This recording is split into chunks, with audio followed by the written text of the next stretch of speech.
ಕೃಷ್ಣ ಭಾಗ್ಯ ಜಲ ನಿಗಮಕ್ಕೆ 1 ವರ್ಷ ಎಕ್ಸ್ಟೆಂಡ್ ಮಾಡಿದ್ದಾರೆ. ಅದು ಟೆನ್ಯೂರ್ನ ಏನೋ ಟ್ರಿಬ್ಯುನಲ್ಗೆ 200 TMC ಅಷ್ಟು ನೀರು ವೇಸ್ಟ್ ಆಗ್ತಾ ಇದ್ರು. ಫೈನಲ್ ನೋಟಿಫಿಕೇಶನ್ ಸೆಂಟರ್ ಇಶ್ಯೂ ಮಾಡ್ತಾ ಇಲ್ಲ ಕೃಷ್ಣ ಭಾಗ್ಯ ಜಲ ನಿಗಮಕ್ಕೆ. ಈಗ ಸರ್ಕಾರ ಏನೋ ಒತ್ತಡ ಆಗಿದೆ, ನಮ್ಮ ಶೇರ್ನ ನಾವು ಉಪಯೋಗಿಸ್ಕೊಳ್ಳೋದಕ್ಕೆ ಅಂತ. ಈಗ ಎಕ್ಸ್ಟೆಂಡ್ ಮಾಡಿರೋದು ಕೇಂದ್ರ ಸರ್ಕಾರ. ನಾವು ಎಕ್ಸ್ಟೆಂಡ್ ಮಾಡಿರೋದ್ರ ಬಗ್ಗೆ ವಿರೋಧ ಇಲ್ಲ, ನಮ್ಮದೇನು ವಿರೋಧ ಇಲ್ಲ. ಆದರೆ ಕೇಂದ್ರ ಸರ್ಕಾರ ಗೆಜೆಟ್ ನೋಟಿಫಿಕೇಷನ್ ಮಾಡಿಲ್ಲ. ಇವತ್ತಿನವರೆಗೆ ಗೆಜೆಟ್ ನೋಟಿಫಿಕೇಷನ್ ಸುಮಾರು 13 ವರ್ಷಗಳಾಗಿದೆ. ಅದು ಗೆಜೆಟ್ ಕಮಿಷನ್ನು ತೀರ್ಪು ಕೊಟ್ಟು ಇವತ್ತಿನವರೆಗೆ ಗೆಜೆಟ್ ನೋಟಿಫಿಕೇಷನ್ ಆಗಿಲ್ಲ. ಮತ್ತು ಪ್ರಶ್ನೆ ಇರ್ತಕ್ಕಂಥದ್ದು ಇಂಟರ್ಸ್ಟೇಟ್ ಡಿಸ್ಪ್ಯೂಟು ಆಂಧ್ರ ಮತ್ತು ತೆಲಂಗಾಣ ಅವ್ರಿಗಿರ್ತಕ್ಕಂಥದ್ದು. ನಮಗೇನು ಅಷ್ಟೊಂದು ನಮಗೆ ಏನು ತೀರ್ಪು ಕೊಟ್ಟಿದ್ದಾರೆ ಟ್ರಿಬ್ಯುನಲಲ್ಲಿ, ಆ ತೀರ್ಪಿಗೆ ಗೆಜೆಟ್ ನೋಟಿಫಿಕೇಷನ್ ಮಾಡಲಿಕ್ಕೆ ಯಾವುದೇ ಅಡೆತಡೆಗಳಿಲ್ಲ. ಅದು ಮಾಡ್ತಾ ಇಲ್ಲ. ನಾವು ಅನೇಕ ಸಾರಿ ಭೇಟಿ ಮಾಡಿ ಹೇಳಿದ್ದೀವಿ. ನಮ್ಮ ಶೇರ್ ಏನು ಲಾಸ್ ಆಗಲ್ವಾ ಸರ್? ಯಾಕಂದ್ರೆ ನೀವು ಹೈಟ್ ಜಾಸ್ತಿ ನಮ್ಮ ಶೇರ್ ಜಾಸ್ತಿ ಆಗಲ್ಲ. ಬಿಕಾಸ್ ಹೈಟ್ ಜಾಸ್ತಿ ಮಾಡಲಿಕ್ಕೆ ಒಪ್ಕೊಂಡಿದ್ದಾರೆ. ಈಗ 519ರಿಂದ 524.262 ಮೀಟರ್ವರೆಗೆ ಹೆಚ್ಚಿಸಕ್ಕೆ ಒಪ್ಕೊಂಡಿದ್ದಾರೆ. ಸರ್, ಈಗ RCBಯ ಕಾಲ್ತುರ್ತು ಪ್ರಕರಣ ಸಂಬಂಧಪಟ್ಟಂತೆ ಕುನ್ನಾ ಅವರು ವರದಿ ಕೊಟ್ಟಿದ್ದಾರೆ. ಅಂದರೆ ಪೊಲೀಸ್ ಅವ್ರದ್ದು ತಪ್ಪಾಗಿದೆ ಅನ್ನೋದು ಇಲ್ಲ, ಇನ್ನೂ ಚರ್ಚೆ ಆಗಿಲ್ಲ ಕ್ಯಾಬಿನೆಟ್ನಲ್ಲಿ.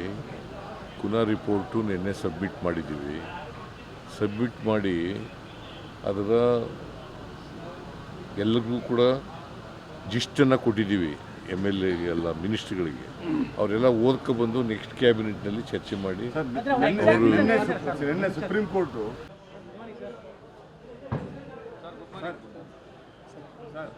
ಕೃಷ್ಣ ಭಾಗ್ಯ ಜಲ ನಿಗಮಕ್ಕೆ 1 ವರ್ಷ ಎಕ್ಸ್ಟೆಂಡ್ ಮಾಡಿದ್ದಾರೆ.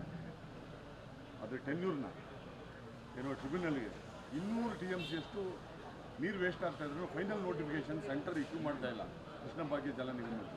ಈಗ ಸರ್ಕಾರ ಏನೋ ಒತ್ತಡ ಆಗಿದೆ, ನಮ್ಮ ಶೇರ್ನ ನಾವು ಉಪಯೋಗಿಸ್ಕೊಳ್ಳೋದಕ್ಕೆ ಅಂತ. ಈಗ ಎಕ್ಸ್ಟೆಂಡ್ ಮಾಡಿರೋದು ಕೇಂದ್ರ ಸರ್ಕಾರ. ನಾವು ಎಕ್ಸ್ಟೆಂಡ್ ಮಾಡಿರೋದ್ರ ಬಗ್ಗೆ ವಿರೋಧ ಇಲ್ಲ, ನಮ್ಮದೇನು ವಿರೋಧ ಇಲ್ಲ. ಆದರೆ ಕೇಂದ್ರ ಸರ್ಕಾರ ಗೆಜೆಟ್ ನೋಟಿಫಿಕೇಷನ್ ಮಾಡಿಲ್ಲ. ಇವತ್ತಿನವರೆಗೆ ಗೆಜೆಟ್ ನೋಟಿಫಿಕೇಷನ್ ಸುಮಾರು 13 ವರ್ಷಗಳಾಗಿದೆ. ಅದು ಗೆಜೆಟ್ ಕಮಿಷನ್ನು ತೀರ್ಪು ಕೊಟ್ಟು ಇವತ್ತಿನವರೆಗೆ ಗೆಜೆಟ್ ನೋಟಿಫಿಕೇಷನ್ ಆಗಿಲ್ಲ. ಮತ್ತು ಪ್ರಶ್ನೆ ಇರ್ತಕ್ಕಂಥದ್ದು ಇಂಟರ್ಸ್ಟೇಟ್ ಡಿಸ್ಪ್ಯೂಟು ಆಂಧ್ರ ಮತ್ತು ತೆಲಂಗಾಣ ಅವ್ರಿಗಿರ್ತಕ್ಕಂಥದ್ದು. ನಮಗೇನು ಅಷ್ಟೊಂದು ನಮಗೆ ಏನು ತೀರ್ಪು ಕೊಟ್ಟಿದ್ದಾರೆ ಟ್ರಿಬ್ಯುನಲಲ್ಲಿ, ಆ ತೀರ್ಪಿಗೆ ಗೆಜೆಟ್ ನೋಟಿಫಿಕೇಷನ್ ಮಾಡಲಿಕ್ಕೆ ಯಾವುದೇ ಅಡೆತಡೆಗಳಿಲ್ಲ. ಅದು ಮಾಡ್ತಾ ಇಲ್ಲ. ನಾವು ಅನೇಕ ಸಾರಿ ಭೇಟಿ ಮಾಡಿ ಹೇಳಿದ್ದೀವಿ. ನಮ್ಮ ಶೇರ್ ಏನು ಲಾಸ್ ಆಗಲ್ವಾ ಸರ್? ಯಾಕಂದ್ರೆ ನೀವು ಹೈಟ್ ಜಾಸ್ತಿ ನಮ್ಮ ಶೇರ್ ಜಾಸ್ತಿ ಆಗಲ್ಲ. ಬಿಕಾಸ್ ಹೈಟ್ ಜಾಸ್ತಿ ಮಾಡಲಿಕ್ಕೆ ಒಪ್ಕೊಂಡಿದ್ದಾರೆ.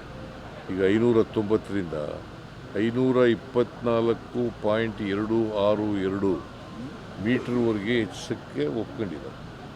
ಸರ್, ಈಗ RCBಯ ಕಾಲ್ತುರ್ತು ಪ್ರಕರಣ ಸಂಬಂಧಪಟ್ಟಂತೆ ಕುನ್ನಾ ಅವರು ವರದಿ ಕೊಟ್ಟಿದ್ದಾರೆ. ಅಂದರೆ ಪೊಲೀಸ್ ಅವ್ರದ್ದು ತಪ್ಪಾಗಿದೆ ಅನ್ನೋದು ಇಲ್ಲ, ಇನ್ನೂ ಚರ್ಚೆ ಆಗಿಲ್ಲ ಕ್ಯಾಬಿನೆಟ್ನಲ್ಲಿ. ಕುನ್ನಾ ರಿಪೋರ್ಟು ನಿನ್ನೆ ಸಬ್ಮಿಟ್ ಮಾಡಿದ್ದೀವಿ. ಸಬ್ಮಿಟ್ ಮಾಡಿ ಅದರ ಎಲ್ಲರಿಗೂ ಕೂಡ ಜಿಸ್ಟನ್ನು ಕೊಟ್ಟಿದ್ದೀವಿ. MLA ಎಲ್ಲ ಮಿನಿಸ್ಟ್ರುಗಳಿಗೆ. ಅವರೆಲ್ಲ ಓದ್ಕೊಬಂದು ನೆಕ್ಸ್ಟ್ ಕ್ಯಾಬಿನೆಟ್ನಲ್ಲಿ ಚರ್ಚೆ ಮಾಡಿ ನಿನ್ನೆ ಸುಪ್ರೀಂ ಕೋರ್ಟು. ಹೆಚ್ಚಿನ ವಿಡಿಯೋಗಳಿಗೆ ಪ್ರತಿಧ್ವನಿ ಯೂಟ್ಯೂಬ್ ಚಾನೆಲ್ ಸಬ್ಸ್ಕ್ರೈಬ್ ಮಾಡಿ, ಬೆಲ್ ಐಕಾನ್ ಕ್ಲಿಕ್ ಮಾಡಿ.